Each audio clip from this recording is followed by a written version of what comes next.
Welcome back here at KOAA News 5. We are always watching out for you. And it's election day. There are people at polling locations watching out for voters all across southern Colorado. They're called election watchers, also known as poll watchers. And News 5's Ashley Portillo joins us live from the Citizen Service Center and Voting Center to tell us more about their role. Ashley. Allison, essentially they're the eyes and ears of what's happening at the polls on election day. Now I'm told there are about 50 election watchers on the Democratic Party here in El Paso County, while on the Republican side, those are far and few in between.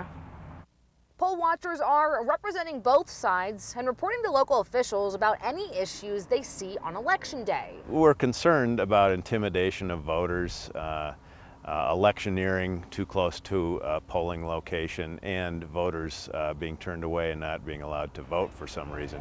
Poll watchers are eligible voters and appointed by political parties or candidates. One watcher for the Democratic Party, Mike Madej, is making his rounds to polling locations on Election Tuesday. And they're allowed to go into the polling location and observe the election process, make sure everybody gets a chance to vote. They answer voters' questions, observe ballot drop-off boxes, and also observe the counting process.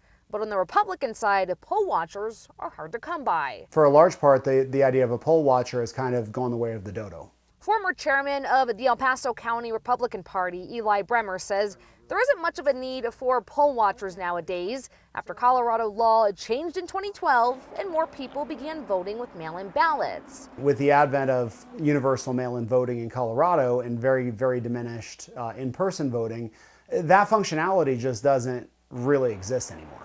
But despite low numbers of poll watchers on the Republican side, members of both parties are optimistic it's a fair election in El Paso County. It's a very secure system that's been put in place in Colorado. I gotta say though, this election has been run very smoothly.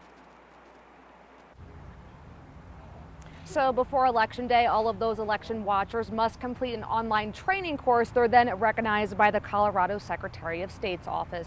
Always watching out for you, Southern Colorado, I'm Ashley Portillo, News 5.